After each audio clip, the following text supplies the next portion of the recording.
Hi, and welcome to Sisters for Fi. In this video, we are going to walk through how to create a debt payoff plan. By the end of this video, you will know exactly the month and the year that you'll be able to pay off your student loans. Thanks so much for tuning in. My name is Catherine Agapjan, and here at Sisters for Fi, we help you manage your money better so that you can live a life of impact today and tomorrow. Let's jump into creating our debt payoff plan. Now I'm going to have you head to a particular website to grab this free debt reduction calculator. The link will be in the description. And what basically this calculator allows you to do is input all of your loans, and it will provide you options on how you can pay for these loans. Now, of course, you can create your own template, pull up Excel and Google Sheets to do so, but you know what? This is free. This has already been created, and this will save you so much time. So what you can do is head to that website, head to the link in the description, click on Get the Template, and make a copy for yourself.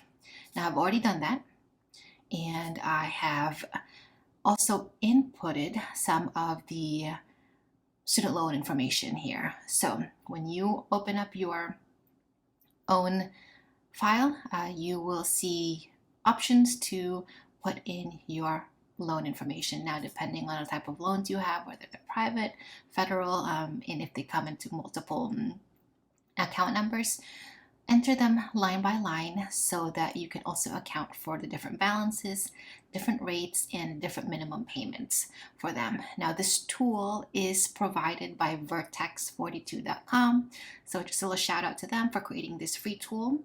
This tool does only allow you up to 10 rows of loan information. So if you do want to upgrade, you can go to the website to upgrade to one with more options to add more loan information. A good thing about this calculator too is it's yours to keep, to manipulate, to adjust, and it's also yours to kind of do a historical tracking of your debt. So you will put in your balance date. So if you are graduating this year, if you're graduating in May or December, or you are finally ready to tackle your loans, put in your date of when you started this act of getting intentional with paying your student loan debt, and then enter all of the information. Sometimes when we think about money and loans, because we don't know the exact amount, we feel overwhelmed by it. But listing all of your loans down, understanding what they are, and really the numbers behind them will help you put in a plan of action and get you a little bit more focused in paying it down. So here I have listed all of the loans as well as the balances, the rates for each of them, and the minimum payments. Minimum payments normally is based on a 10-year time frame. So some of the calculations have it based that it will take you 10 years to pay off some of these student loans. I've also just put in subsidized and unsubsidized. If you are still in school or are about to head to grad school and you have a federal unsubsidized student loan, just remember that while you are in school, the interest rates on those loans will accumulate. So time is already ticking on those loans even before you have graduated. Something to keep in mind if you're able to reduce those or start paying those interest, because interest over interest absolutely adds up and costs you more in the end. So we have all of our loans here. We have a balance of around $35,500, and our total minimum payment is $385. So this is just to get us to pay the minimums across all of our loans. Now, this is where you will figure out what kind of strategy you want for your debt payoff. If $385 is what you can afford, that's fine. So let's do a calculation here based on that scenario. So scenario one is where you do not have any extra money at all to put towards debt. You only have $385, and you will be paying the minimum across all of your loans. So if we do this approach, no snowball, no extra money, what we will have here is our listing of when we will be able to pay off our loans. And if we look through all of the loans, we will see that our target will be around May 2032, which is 10 years from now, to pay off all of this debt. Now, what if we had extra money to put in? So what if we had an extra $15 to put in? So let's do that. You will have a few options to do so. Your first option is the Snowball method. And the Snowball method is all about paying the lowest balance first. And what that does is provide you some motivating factor to continue with this debt payoff plan, because you're able to knock out smaller debts faster. It creates that feeling of a win, and that win can carry you forward. In the Snowball method, we will pay off the lowest balance first. So here it's reordered our loans, and we will be paying off the first private loan number 0002 of $3,200, and it will take us around 6.5 years to pay off. So by October 2028, this loan will have been paid off, and it will keep going down the line until you have completed your last loan, the highest balance at $9,000. If we are not putting in extra money towards our loans, our original payoff date was May 2032. But with the extra $15 a month put towards debt, our payoff date is now November 2031. So it's a few months ahead of time. That's excellent.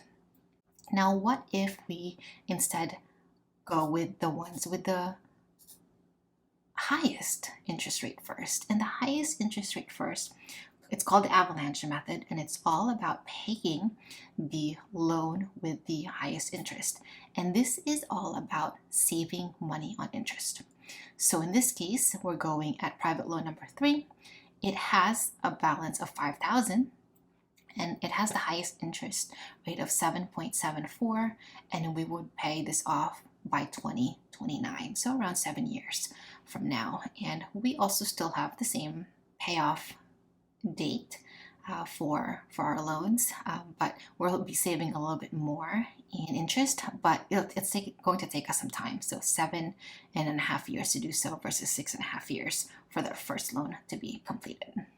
The other scenario that we will look at is, what if we are able to put in more money towards our student loans? And this might be all about being a little bit more aggressive with your loans. So not paying the minimum, not paying an extra $15, but maybe you have an extra $100 or $115 to put towards debt. So here, let's adjust this number to be 500. We have an extra $115 now to put towards our debt. So what's the best way for us to do that? So in the Avalanche method, if we continue with the highest interest first, look at the difference in how fast we can pay off this loan at around 3 years, and we'll have it paid off in January 2025 instead of 2029. And scroll towards our last debt, it's now at June 2029. So that's almost 2 years earlier than if we did not put any extra money towards our debt. And then if we do just Snowball, very similar. So we'll be crossing the first loan off of our list on April 2024. Now that is something that can motivate you if you're able to cross that off and say, you know what, this line item is now off my books, zero balance, paid for. And that can motivate you to pay for the next one, and so forth. Now, the next thing I love about this particular calculator, yes, it's free, and of course you can modify it for your needs, but I think the way it is, it's fine as a start, is the payment schedule. So given all the scenario that we have here, we go to the payment schedule and we see a breakdown of how much we're going to be putting into our debt. So we have all of our loans here at the top. For the rest of our loans, we will be paying a minimum, right? You need to pay the minimum for all of these loans because it's required, and 2, it ensures that when it comes to your credit history and credit score, you're meeting those minimums and you're paying on time. That is a big factor when it comes to your credit score, paying on time. So you want to make sure that you're automating this process and hitting that minimum. But one of the things that I also love about this is that, like, what if you come across some extra money? Say December, someone, a family friend, gives you an extra few $100, $150, and you're like, you know what, this is best set for me to go to debt, so I'll put it in debt. So let's put that in, and let's see how things kind of adjust here. So originally, so let me go back. Originally, our payoff date was April 2024. Now we're going to add an extra 150 for that, and now we're moving up March 2024, and everything else will adjust as well. So if you have extra money, you come across an extra side hustle, say you have a side hustle starting April 2023 and you're making $50 there, you want to put that towards debt, another $50 maybe the next month towards debt, and now you've just moved up your debt payoff date for private loan number 2. So you're now 2 months ahead of schedule, and so forth. And as you go through your other loans, as you make more money, remember that as you make more income, you have a decision to either put that money towards debt or invest it or use it to buy more stuff. That's going to be something that you'll have to determine. Good to have a date in mind, right? Having a schedule like this, having a calculator like this can help you get that and help you really focus on your payoff plan. If this video brought you value, give it a like and share it with a friend, a brother, a sister, or a classmate who is also on the journey to pay down their student loans. As you go through the payoff process, a question might come up. Should you pay down all of these loans or should you invest at the same time? We answer that question in this video, and I highly recommend that you check it out. The answer will be different for everyone and really depends on your situation. But doing a hybrid of both might mean changing your payoff plan so that you can invest and pay down loans at the same time.